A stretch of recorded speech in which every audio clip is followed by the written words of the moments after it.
Here, this is a two-man approach, what you're constantly doing. Each guy's got his own HT bottom tester, bottom finder like this. You see it's on this springy thing. You just kind of clip it here on the head of the jig. I got a couple shot right ahead of it. And here's my float, and these floats are balanced with a weight here to help adjust it. You just drop it over the side. You'll see my staff in here.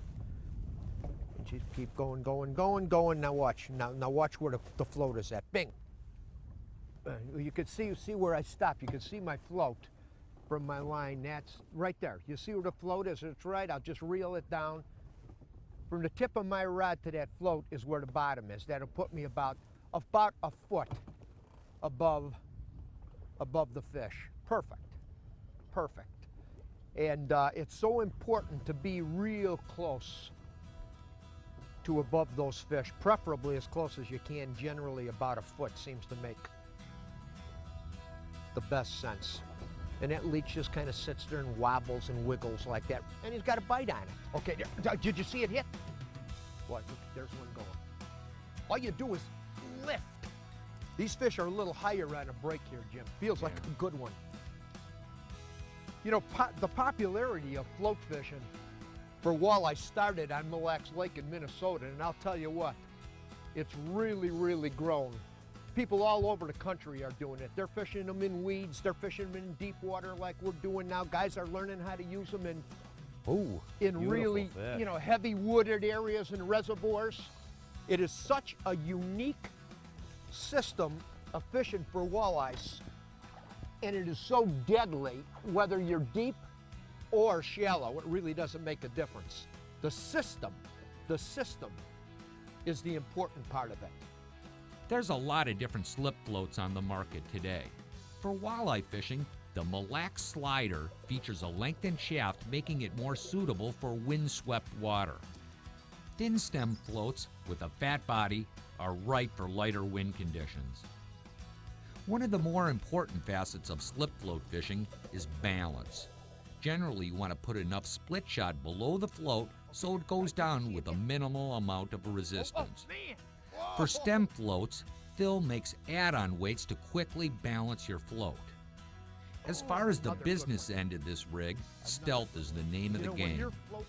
For walleyes, we'll fish leeches on a number 6 to number 8 Ultra Point neon bait hook or a 1/16 to 1/64 ounce jig.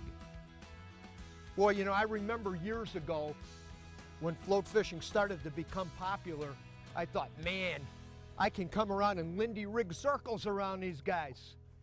Well, I seen what those floats did. I fished around people, they just caught fish after fish after fish like this.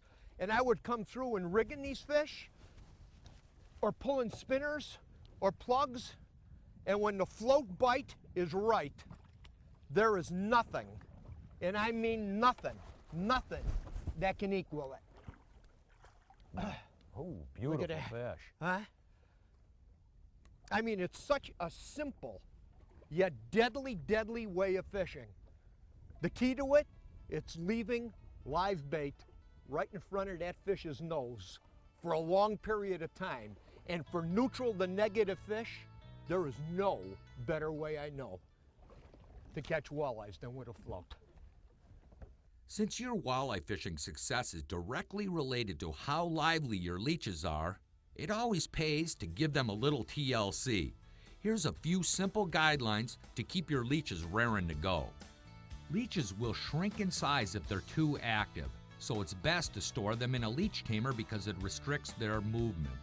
The mesh bag floats in your live well and keeps them clean and happy, and also acclimates them to the water temperature of the lake. This will prevent them from balling up on your hook. Lastly, the rule of thumb is never fish a leech faster than it can swim. If you're a walleye fan, check out Walleye World and other installments in the Angling Edge DVD library at www.anglingedge.com.